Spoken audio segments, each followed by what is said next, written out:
Your confidence isn't your beauty or your ability. It's your intent. That's one thing I know to be true about me. I don't always believe in my ability or my talent. That's fleeting.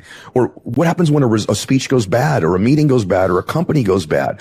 I don't want to predicate my confidence on that. I predicate it on my intentions.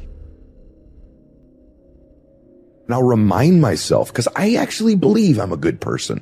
And I don't think enough people give themselves credit for being good and kind, and that they give people grace and they want to contribute and help. You should generate so much confidence from that intent to serve that you ought to walk into a room and own it, not because you're arrogant, but because your intentions are so good. It's a hack to confidence nobody talks about is intention. You validate your intention with your action. I'll give you an example. One of the things right now that I'm really working on in my life, and it's not easy for me because I've lived another way. And one of the things that I've lived with a lot in my life is I think I have judged people too much and not extended enough grace. But the last 10 years of my life, man, I'm really proud of myself. I've extended grace to people. I feel better about me when I extend grace to another person, particularly maybe when they don't deserve it in the moment. You never know what someone's carrying. You don't know the burden they're carrying. And hurt people hurt people. People in pain typically will create pain for other people. Greatness is walking into a room and shifting the energy. And the way that you do it is, to me, it's just really speaking truth to people. And sometimes in a kind way, speaking truth to them about their behavior and their conduct and letting them know that you're better than this. You are better than the way you're conducting yourself. You're better than this. Truth, I think, vibrates at the highest frequency. But when you don't address someone's behavior that's toxic towards you, you're not operating in truth. And what happens is you reduce your own vibrational frequency, and that can get worse. So the way you rise above and shift the energy in the room is actually by operating in truth with somebody. I love you. I believe in you. And that's why I'm going to tell you the truth. This thing you're doing right now, this way you're handling yourself is it's so beneath who you really are. You're capable of so much greater. If you've sown enough seeds into someone, they know your intention. I think you can challenge people. I think great people are good at challenging other people. And then if you operate in truth, man, your frequency's vibrating real high. You can shift an environment and shift the energy. I think a lot of people feel inadequate about that. Like, I'm not qualified. There's nothing great about me. Like, I've not achieved something. Or the other thing they do is they hold their sins or mistakes of their life as like weapons against themselves. You don't know about my divorce. You don't know that I did this thing I'm not proud of. You don't know I had this business failure. I've gained some weight, and so I made a commitment to get fit, and I'm not anymore. I'm not qualified to shift the energy or change other people. When my dad got sober, it changed our entire family's life. And after I wrote my book, and after my dad passed away, I woke up one night, it was like 3 a.m., and I was crying. And kind of startled my wife, and she's like, "What's going on, babe?" I said, "Babe, I just realized something. Here I am, 52 years old. My dad had been sober for 35 years. That's never dawned on me." I went, "Someone helped my dad." And she goes, "What, honey?" I said, "Someone helped Dad. And that person changed my entire life." Like, that act of helping one person, the ripple effect is I'm his son, and I've been blessed to reach millions of people around the world. That person doesn't know that helping my dad changed millions of lives. And she goes, "My gosh, that's incredible." I said, "That's not the most incredible thing. The most incredible thing is what qualified that man to help my dad, who I didn't know who he was at the time." She goes, "I don't know." I said, "Not how stupendous, not his amazing achievements. What qualified him to help my dad was that he was also an alcoholic at one time. He was a drug addict. He lied. He lived in the shadows. In life, it's not that you're better than these people.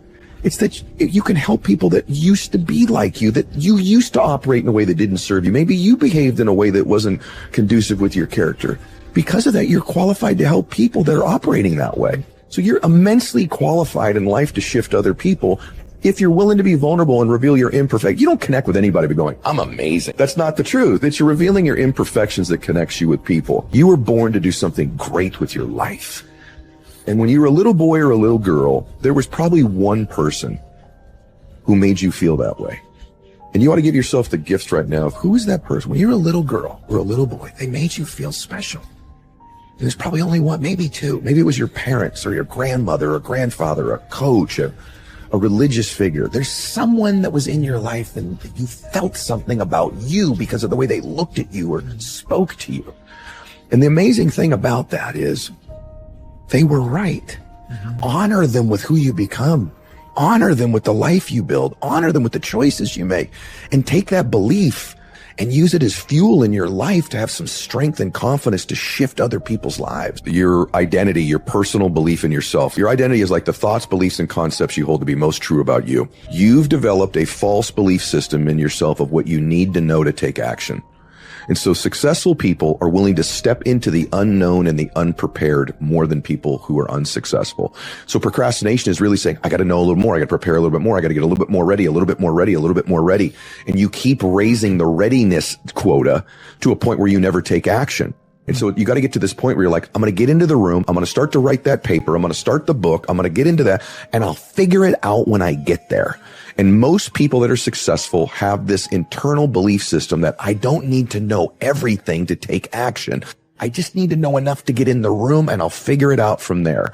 And there's really three things, whether you believe in whatever your spiritual beliefs are. But if I was the adversary or the devil, what would I do to try to get you off track? There's really three things. The first thing I would do is I get you to doubt. 3 Ds. I'll get you to doubt. The second thing is I'll get them discouraged. I'll have a real critic. I'll have some hits. Have them have a miss or two.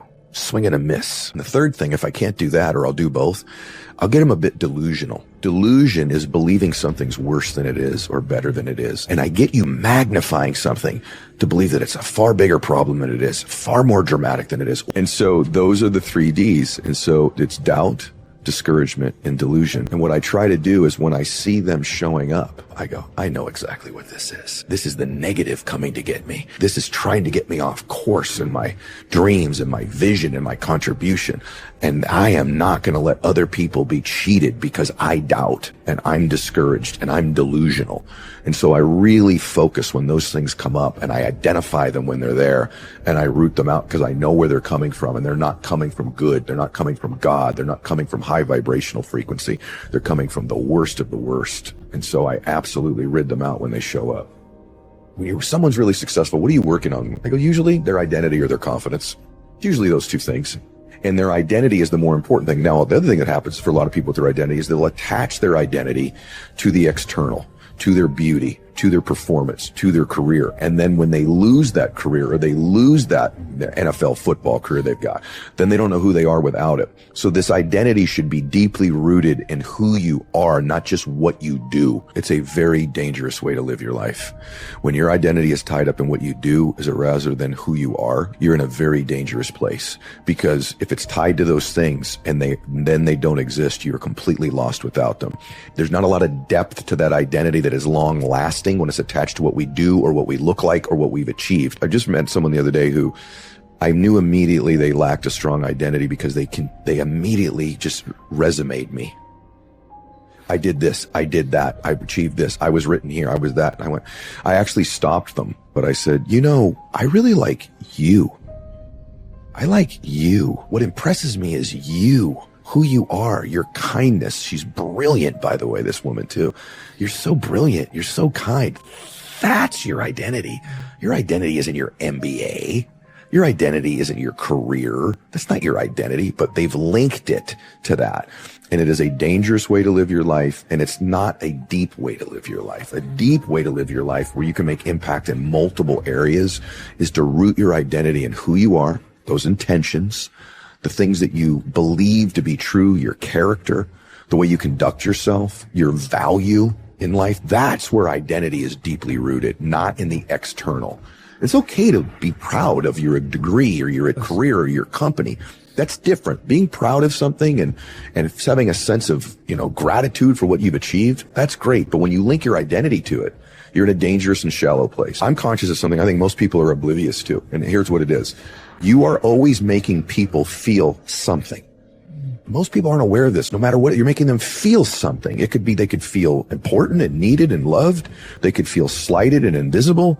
They could feel that you're demeaning to them, but you're making them feel something. So I try to really focus on my intentions. I love being around confident people, but they have these high doses of humility, which keeps them humble. It causes them to still want to learn and grow. They don't think they know everything. Those people last the longest in business and in any endeavor. Same time, if somebody doesn't have a lot of confidence, you feel like you're carrying those folks, your friends, through life all the time. And I think to some extent, there's this wiring that happens when you're a child. And so some of the wiring I've recently discovered, I had Bert Kreischer, the comedian, on my podcast, and it sort of came out of me when he was there. Bert's a very well-known drinker.